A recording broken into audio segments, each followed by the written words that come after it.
धर्मानुरागी महानुभाव, होनहार और होशियार बालक बालिकाओं,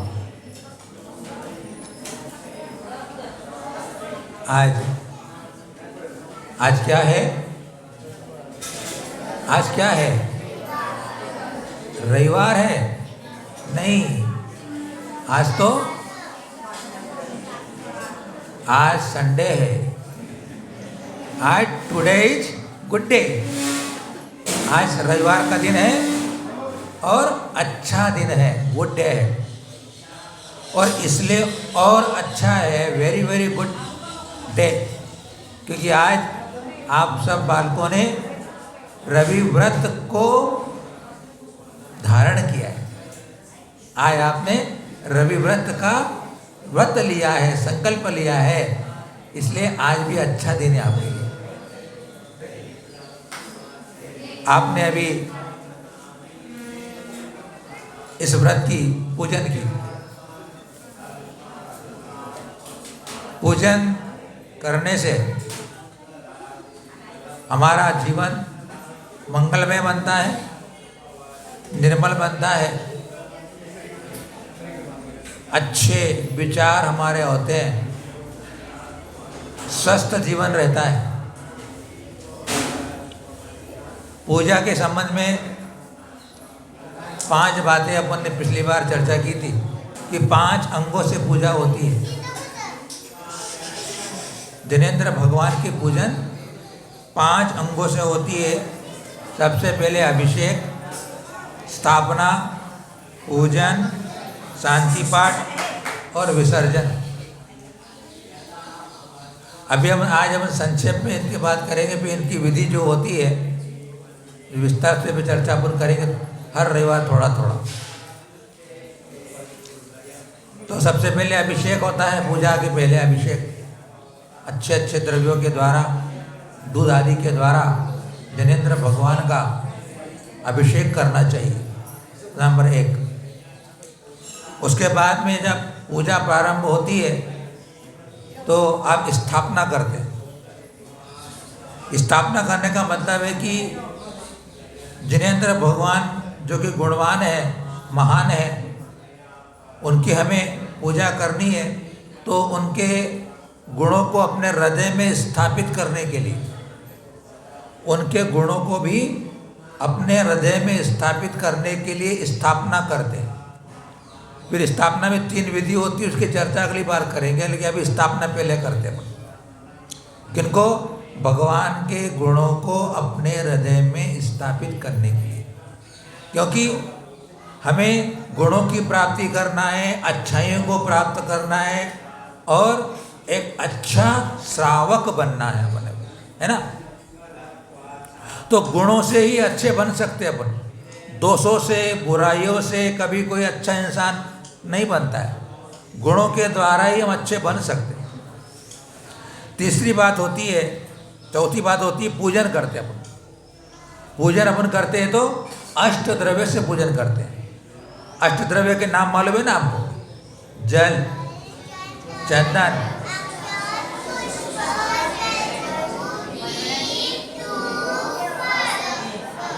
और अर्घ का अर्थ सब मिलके हो जाता है। बहुत बढ़िया। तो भावपूर्वक उनके स्तुति करते हुए, उन गुणों का गुणानुवाद करते हुए हम द्रव्य चढ़ाते हैं, उसको बोलते हैं पूजन। और वो पूजन द्रव्य और भाव सहित होती है। जो अपन ने 8 सामग्री चढ़ाई ना, उसको बोलते हैं द्रव्य। और उसके साथ हम भगवान पार्श्वनाथ के अपन ने गुण गाए, उनकी जो महिमा गाई है भाव से, वचनों से, वो हमारे लिए भाव पूजन होती है। द्रव्य और भाव पूजन दोनों ही कारगर होते हैं। अकेले द्रव्य से पूजा नहीं होती है, अकेले भाव से पूजा नहीं होती, दोनों से पूजा की जाती है। उसके बाद में अपन शांति पाठ करते हैं। शांति पाठ क्यों करते हैं अपन? कि अपनी आत्म शांति के लिए और विश्व शांति के लिए। एक हमारा जैन धर्म ही ऐसा धर्म है कि इस धर्म के अंदर हमारे देश और विदेश के सारे मंदिरों में, जिनालयों में सारे विश्व की शांति के लिए प्रातः काल लगा करके जब तक श्रावक मंदिर में आता है, विश्व शांति की प्रार्थना करता है। एक हमारा ऐसा जिन शासन है, जिन धर्म है, जहाँ विश्व की शांति के लिए प्रतिदिन जिनेंद्र भगवान के सामने प्रार्थना की जाती है। कैसी प्रार्थना करते हैं मालूम है आपको? संपूजका नाम प्रतिपालका नाम यतीन्द्र सामान्य तपोधना नाम देशस्य राष्ट्रस्य पुरस्य राज्ञः करोतु शांतिं भगवान जिनेन्द्र, करोतु शांतिं भगवान जिनेन्द्र। कोई किसी और मजहब में, किसी और धर्म में, किसी दर्शन में ये बात नहीं है।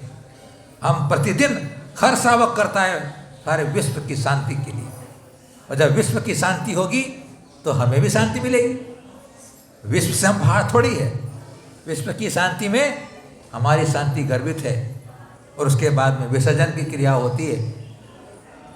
अपन ने जो भी पूजन क्रिया की उसमें अगर कोई चूक हो जाती, भूल हो जाती है, उसकी क्षमा के लिए, और हमारे साथ और कोई जितने भी देवी देवता अपनी पूजा विधान में आ जाते हैं अनुष्ठान में, तो उनको अपने स्थान पर वापस जाने के लिए उनको हम आशीर्वाद के रूप में देते हैं। ऐसा यहाँ ये 5 अंगों से पूजा की जाती है। पिछली बार आपसे चर्चा की थी, एक आपको काम दिया था, आपने किया होगा। क्या काम दिया था? 2 पंक्ति बताता हूँ, फिर आपसे चर्चा करेंगे। धन्य पुत्र वो पुत्रियां, धन्य पुत्र वो पुत्रियां, माँ बाप को करे प्रणाम, सेवा कर सत्कार दे वो ही पुत्र महान, सेवा कर सम्मान दे वे ही पुत्र महान। तो पिछले रविवार से आपसे बात की थी कि प्रातः काल उठ करके अपने माता पिता का चरण स्पर्श करना, उनको प्रणाम करना। कितने अच्छे प्यारे प्यारे बच्चों ने ये काम किया, बहुत बढ़िया। 2, 3, 4, 5, 6, देखो आप नन्हे नन्हे बच्चे, कितनी छुट्टी बढ़िया है। देखो आप 4 साल की गुड़िया, देखो आप इतना ऊँचा हाथ कर रही है, इससे ऊंचा कर सकती हो। खड़े हो जा, खड़े होकर ऊंचा कर ले। तो बताओ आप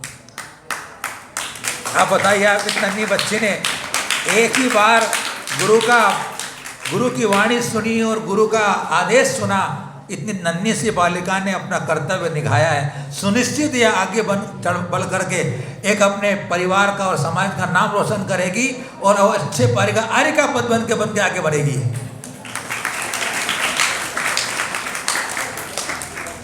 देखिए, ये अपनी भारतीय संस्कृति है। हम भारतीय संस्कृति में जन्मे हैं। हमें तीर्थंकरों की इस कुल परंपरा में जन्म लेने को मिला है। हमारे यहाँ पूज्य पुरुषों का, बड़े लोगों का सम्मान करने का, विनय करने का हमारे यहाँ परंपरा रही है। इसलिए कोई बात नहीं, पिछले रविवार चूक गए, आज फिर आपको प्रेरणा देंगे। ठीक बात है, नई चीज़ को शुरू करने में समय लगता है। फिर क्या होता है ना, थोड़ा आपको झिझक लगती है, कैसे मैं माता पिता को पाऊँ। कोई पहले से किया नहीं ना, क्या देखो सबको ऐसे लग रहा है।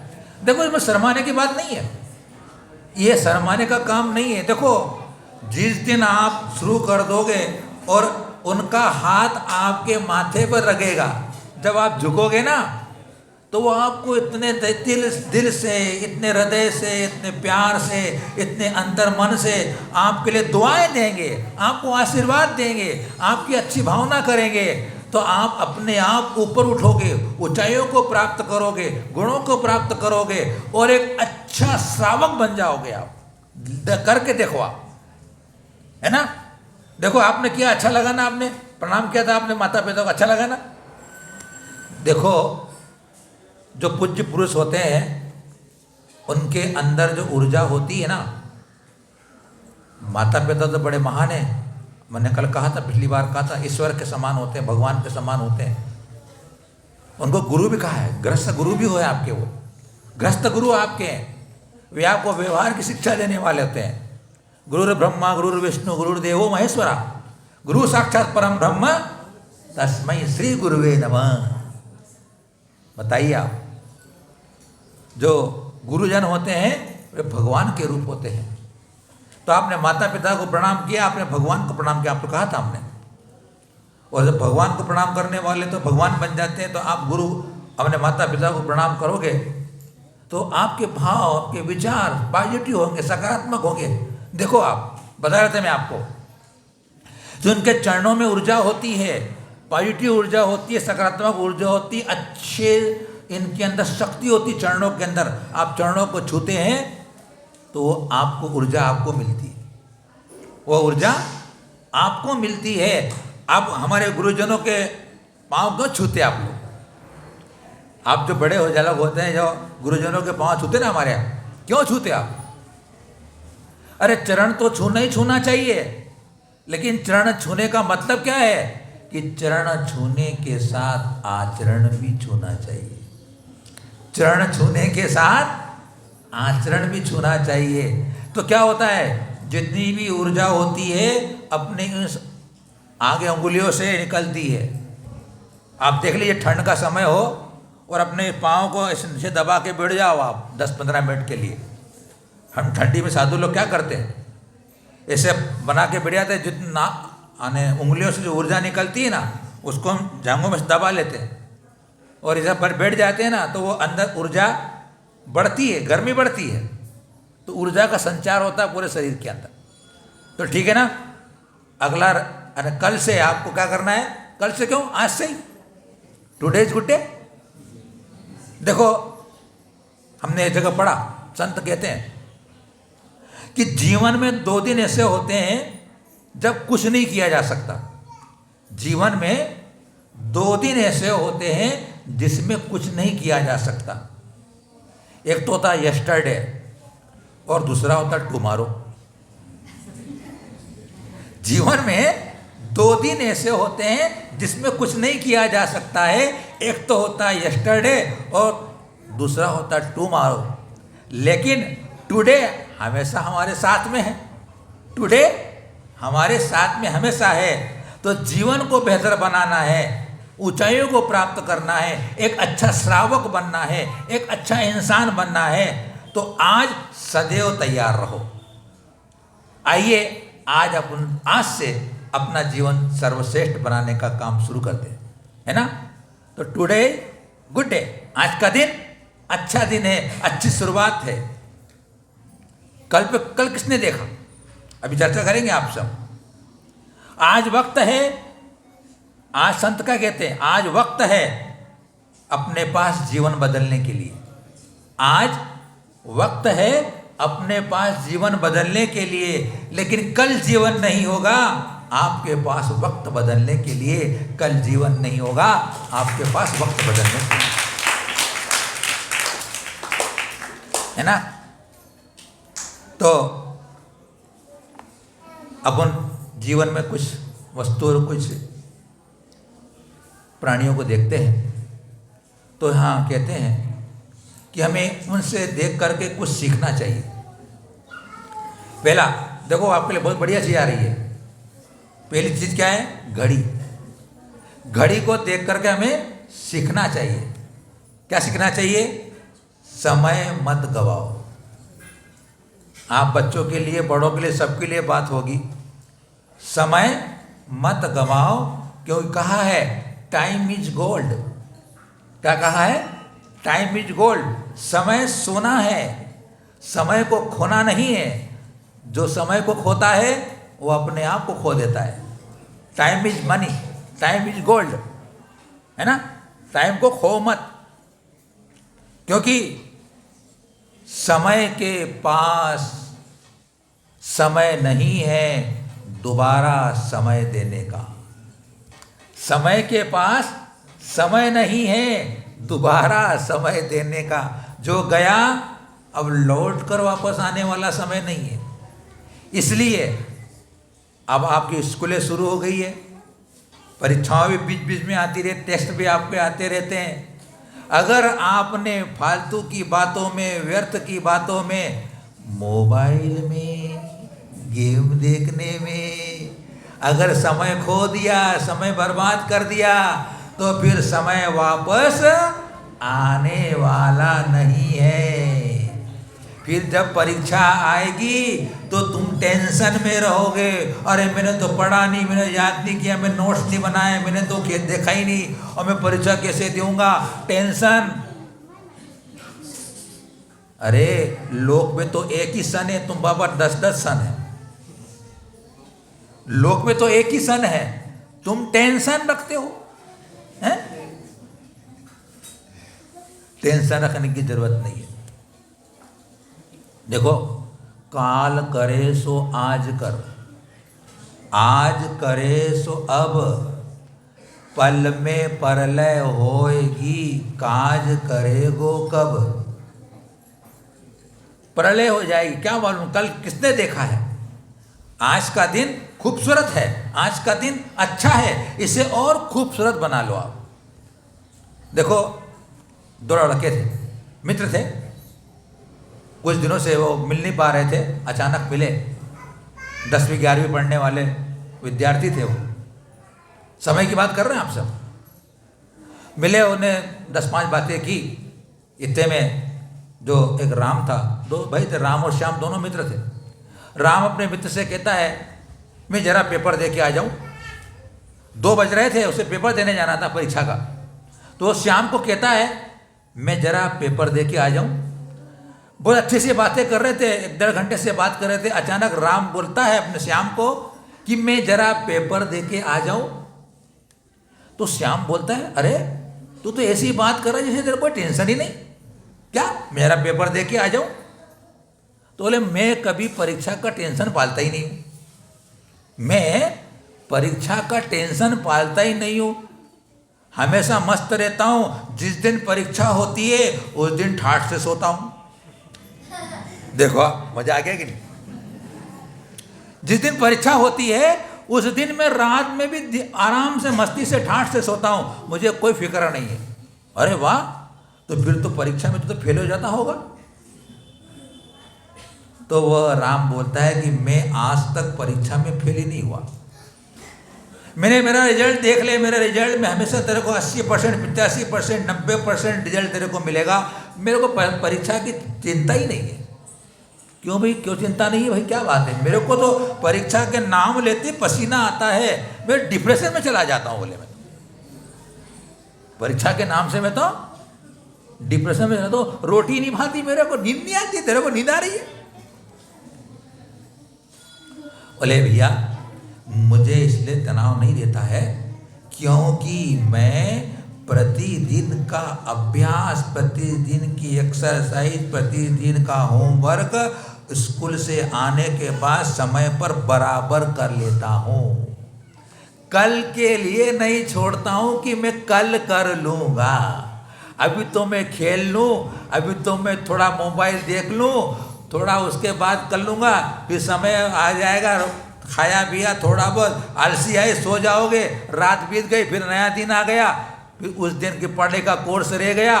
तुम्हारे माता पिता कल का तो काम किए ही नहीं, और टीचर में से पूछेगी तो क्या उत्तर दूंगा। इसलिए वो टेंशन नहीं पालते थे। वो भैया आराम टेंशन नहीं पालता। मैं किसी भी क्लास को मैं छोड़ता नहीं, किसी भी दिन में अब्सेंट क्लास में रहता नहीं हूँ। जब टीचर पढ़ाते हैं बहुत ध्यान से सुनता हूँ, और घर आकर के मैं नोट्स बना लेता हूँ। क्या करता हूँ मैं, मेरे को ट्यूशन की जरूरत ही नहीं है, मेरे को ट्यूशन की जरूरत नहीं है। अभी आपकी क्या हालत है मुझे बताओ जरा आप लोग।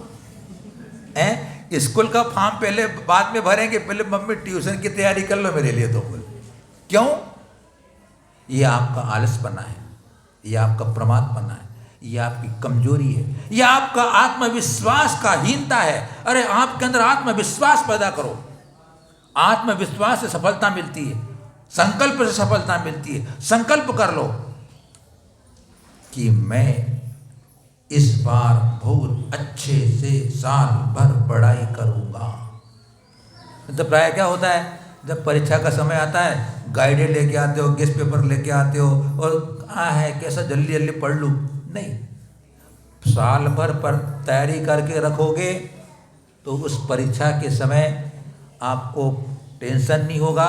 फिर कितना भी कठिन पेपर आ जाए आप बहुत अच्छे से उत्तर लिख सकते हो, नहीं तो आपको टेंशन में जो याद होता है वो भूल जाते हो। क्यों भाई, गलत बोला क्या है ना?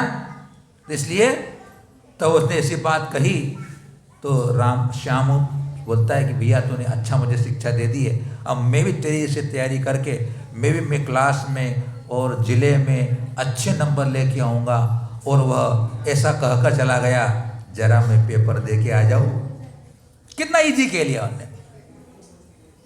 तो समय को मत खो, क्योंकि आलस्य बड़ी खराब चीज़ है। कहा है आलस्य जीवन की व्यक्ति का आलस्य व्यक्ति की मृत्यु है। आलस्य व्यक्ति की मृत्यु है, मूर्खों का अवकाश है और दरिद्रता का अपर नाम है। जो आलसी रहेंगे, प्रमादी रहेंगे, मेहनत नहीं करेंगे, वे मूर्ख रह जाएंगे और वे दरिद्री भी रहेंगे। बात समझ में आ रही है ना प्यारे प्यारे नन्हे प्यारे बच्चों? समझ में आ रहा है ना? कठिन तो नहीं लगना ना? हाँ। अपने जीवन में कभी भी यह मत कहो इम्पॉसिबल। कभी भी यह मत कहो कि यह क्वेश्चन, यह गणित, यह विषय बड़ा कठिन है, मैं नहीं कर सकता हूं। इम्पॉसिबल नहीं। देखो थोड़ा ध्यान दो आप उस शब्द के अंदर। इम्पॉसिबल में आई एम पॉसिबल। इम्पॉसिबल है ना, आई एम पॉसिबल। मेरे लिए सब कुछ संभव है। और तुम्हारे भगवान का नाम भी क्या है? संभवनाथ भगवान है। संभवनाथ भगवान भी कह रहे हैं सब कुछ संभव है। अपनी डिस्कवरी में देखो मत कि इम्पॉसिबल। कोई भी असंभव बात नहीं है। सिर्फ मेहनत करना है तुम्हें, पुरुषार्थ करना है तुम्हें, लगन से काम करना है तुम्हें। सुनिश्चित एक अच्छे श्रावक बनोगे, अच्छे इंसान बनोगे।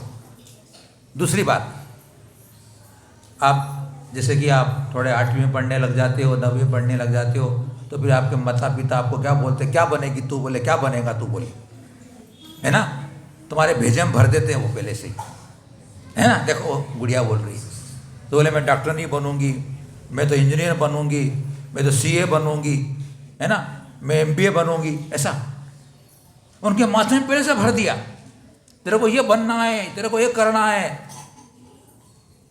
कभी किसी माता पिता ने मेरे अंदर से ऐसा नहीं सिखाया होगा कि तेरे को एक अच्छा श्रावक बनना है, एक अच्छा मुनि बनना है, एक अच्छी हारिका बनना है, एक अच्छा समाज सेवक बनना है। किसी माता पिता ने संकल्प कराया क्या?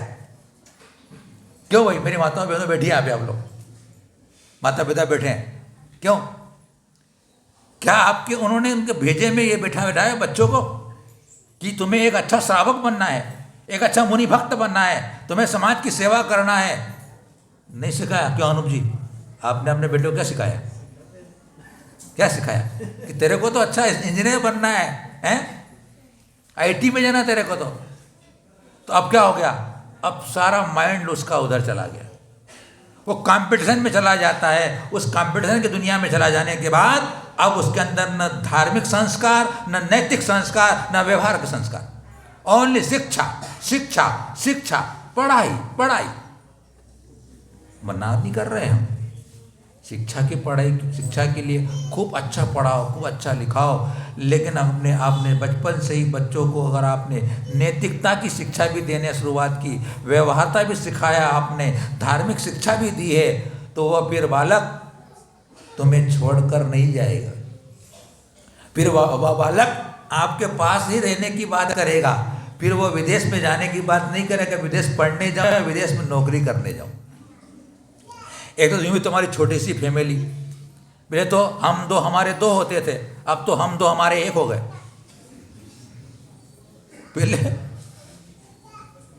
पहले हम दो हमारे दो, अब तो हम दो हमारा एक, और एक हो भी गया फॉरेन। नहीं, ऐसा काम नहीं चलेगा।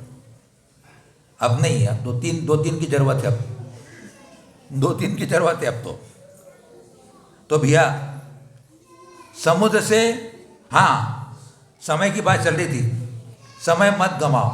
तो घड़ी क्या बोलती है? टिक टिक टिक टिक। क्या टिकती क्या वो?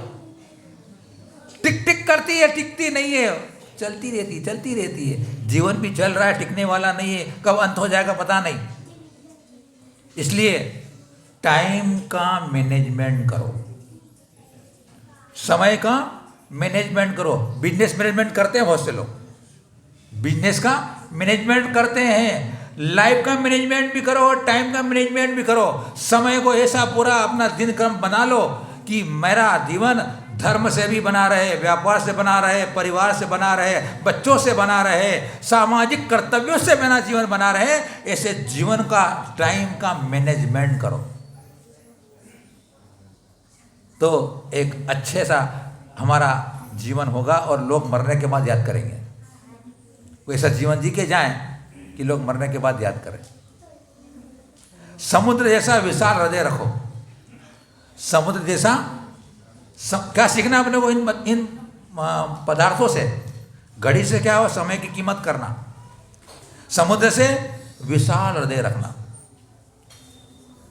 समुद्र में सभी नदियां समा जाती है। हमारा हृदय, हमारा दिल भी इतना हो कि हम सबसे प्रेम करें, सबसे प्रेम करें। और चींटी को देखा आपने? आपने चींटी कहती है निरंतर कर्म करते रहो। चींटी को देखा ना, क्या बोलते? मूंगी बोलते, क्या बोलते आप? क्या मूंगी बोलते हो ना?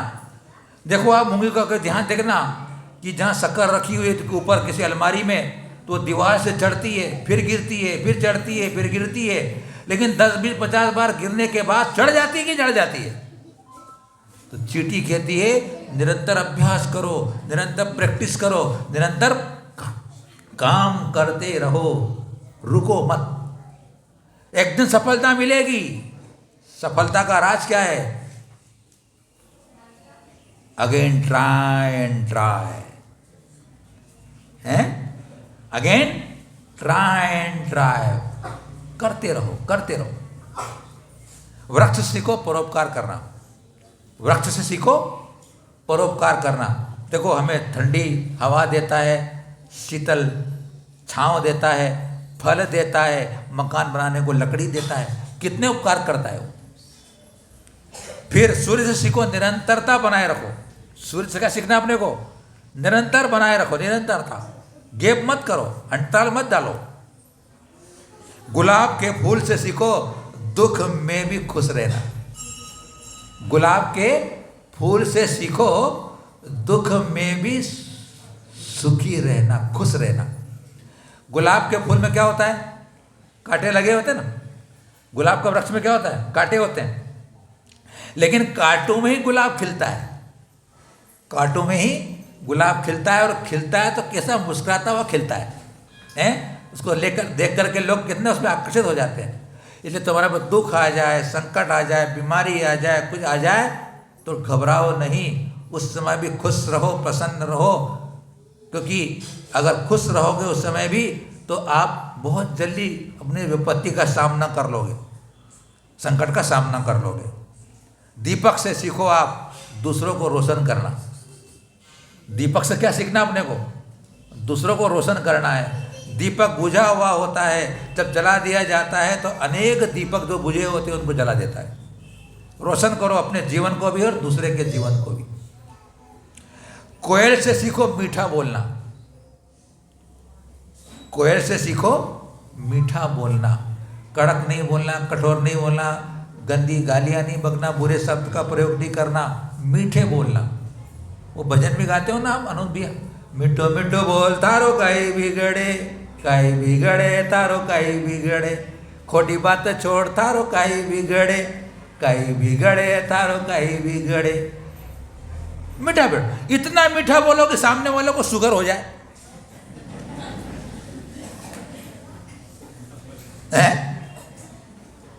जो मीठा बोलते हैं उनको सब प्रेम करते हैं, उसके सब दोस्त होते हैं। जो बुरा बोलेंगे, कठोर बोलेंगे, अपशब्द बोलेंगे तो उनसे कोई दोस्ती भी नहीं करता, मित्रता भी नहीं रखता, सम्मान भी नहीं मिलता उसे। तो क्या बोलोगे आप? मीठा बोलो।